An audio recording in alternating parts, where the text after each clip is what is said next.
श्री अष्टलक्ष्मी स्तोत्रम्। सुमनसवन्दितसुन्दरी माधवी चन्द्रसहोदरी हेममयी मुनिगणमण्डितमोक्षप्रदायिनी मञ्जुळभाषिणी वेदनुते पङ्कजवासिनी देवसुपूजितसद्गुणवर्षिणि शान्तियुते।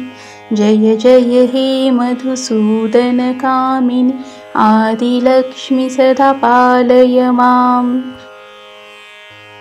अहिकलिकल्मषनाशिनि कामिनि वैदिकरूपिणि वेदमये क्षीरसमुद्भवमङ्गलरूपि मन्त्रनिवासिनि मन्त्रनुते मङ्गलदायिनि अम्बुजवासिनि देवगणाश्रितपादयुते। जय जय हे मधुसूदनकामिनि धान्यलक्ष्मी सदा पालय माम्। जय वरवर्णिनि वैष्णवी भार्गवी मन्त्रस्वरूपिणि मन्त्रमये सुरगणपूजित शीघ्रफलप्रदज्ञानविकासिनि शास्त्रनुते भवभयहारिणि पापविमोचनि साधुजनाश्रितपादयुते। जय जय हे मधुसूदनकामिनि धैर्यलक्ष्मी सदा पालय माम्।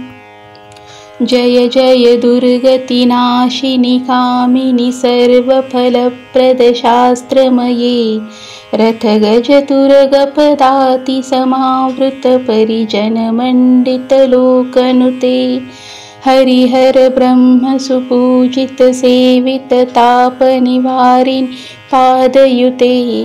जय जय हे मधुसूदनकामिनि गजलक्ष्मीरूपेण पालय माम्। अहिखगवाहिनि मोहिनि चक्रिणि रागविवर्धिनि ज्ञानमये गुणगणवारिधि लोकहितेशिनि स्वरसप्तभूषितगाननुते सकलसुरासुरदेवमुनीश्वर मानववन्दितपादयुते। जय जय हे मधुसूदनकामिनि सन्तानलक्ष्मी त्वं पालय माम्। जय कमलासनि सद्गतिदायिनि ज्ञानविकासिनि गानमये अनुदिनमर्चितकुङ्कुमधूसरभूषितवासितवाद्यनुते कनकधरास्तुतिवैभववन्दित शङ्करदेशिकमान्यपदे। जय जय हे मधुसूदनकामिनि विजयलक्ष्मी सदा पालय माम्। प्रणतसुरेश्वरि भारति भार्गवि शोकविनाशिनि रत्नमये मणिमयभूषितकर्णविभूषण शान्तिसमावृतहास्यमुखे नवनिधिदायिनि कलिमलहारिणि कामितफलप्रदहस्तयुते। जय जय हे मधुसूदनकामिनि विद्यालक्ष्मी सदा पालय माम्। धिमि धिमि धिं धिमि धिं धिमि धिं धिमि दुन्दुभिनादसुपूर्णमये घुम घुम घुं घुम घुं घुम घुं घुं शङ्खनिनादसुवाद्यनुते वेदपुराणेतिहाससुपूजित वैदिकमार्गप्रदर्शयुते।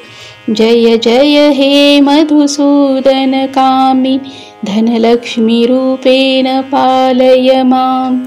धनलक्ष्मीरूपेण पालय माम्। धनलक्ष्मीरूपेण पालय माम्। To learn more such stotras, don't forget to subscribe our channel Rise and Shine. Thank you so much.